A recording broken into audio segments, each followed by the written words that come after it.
নমস্কার বন্ধুরা, আজকে আমি বানাচ্ছি সিন্দি করি।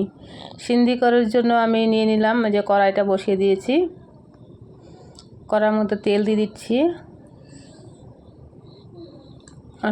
যে সবজিটা আমি আগেই ধুয়ে কেটে রেখেছিলাম, তো এর মধ্যে আমি আলু দিব, পটল, ভেন্ডি আর বরবটি, বেগুন,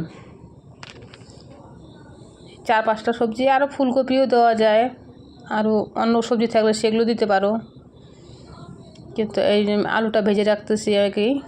ডিপ ফ্রাই করতে হবে সবগুলি, তো আমি ডিপ ফ্রাই করে নিচ্ছি।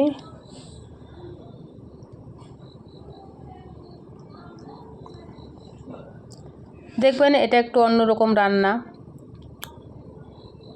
খেয়ে দেখবেন। বাঙালিদের রান্না না, এটা সিন্ধিদের রান্না হয় এটা। তো আমি ওখানে ভেন্ডির বোটাটা কাটি নেই, কেটে রাখলাম, ধুয়ে রেখেছিলাম।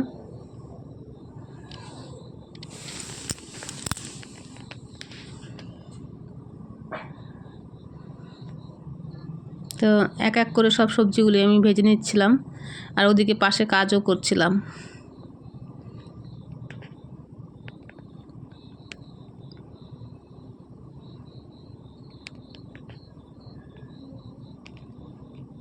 ভাত দিয়ে খেতে এই সবজিটা খুব ভালোই লাগে বন্ধুরা, খেয়ে দেখবেন বানিয়ে কেমন লাগে। তো আমার এগুলি সব ভাজা হয়ে গেছে, তো ভেজে যে তেলটা একটু কমিয়ে নিব। এখন তেলটা কমিয়ে নিলাম, যতটা আমি বেসন নেব অতটাই তেল নিয়েছি। যে জিনিস দিয়ে মেপে নেবেন সেই জিনিসটা দিয়েই তেলটাও মাপা হয় আর বেসনটাও মাপা হয়। তো বেসনটা আমি ভেজে নিচ্ছি। বেসন দিয়ে দিচ্ছি, যেমন বেসনটা একদম পুরো লাল হয়ে যাবে। তো ওর মধ্যে আমি মশলা দিয়ে দিলাম। মশলার মধ্যে গোটা জিরা, মেথি আর সর্ষা, ওইটাও ফুটে গেছে, তো জল দিয়ে দিলাম। জল অল্প অল্প দিয়ে ওটাকে ভালো করে নেড়ে নেড়ে তারপর জল দিতে হয়, নাহলে দানা দানা হয়ে যাবে। বেসনটা ভালো করে লাল করে ভাজতে হবে।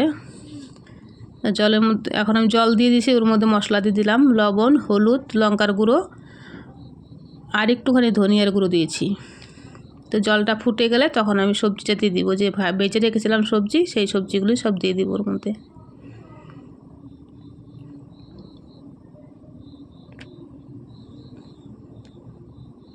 তো জলটা ফোটার অপেক্ষা করছিলাম আমি।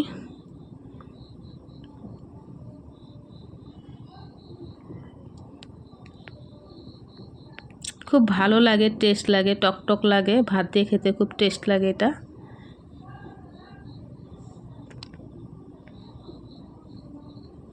তো এই সবজিগুলি সব দিয়ে দিলাম। সবজিগুলি দিয়ে 10 মিনিটের মতো ফুটাতে হবে। গ্যাসটা কমিয়ে দিয়ে ভালো করে 10 মিনিটের মতো ফুটে নিলে হয়ে যায়। তো উপরে একটু একটু ফেনা ছিল, সেই ফেনাগুলো আমি তুলে ফেলে দিলাম।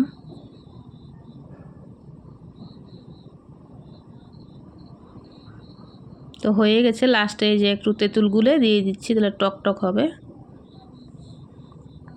ঠিক আছে বন্ধুরা, বানিয়ে খেয়ে দেখবেন আর কমেন্ট করে জানাবেন কেমন হয়েছে। আমার তো খুবই ভালো লাগে সবজিটা। ধন্যবাদ বন্ধুরা।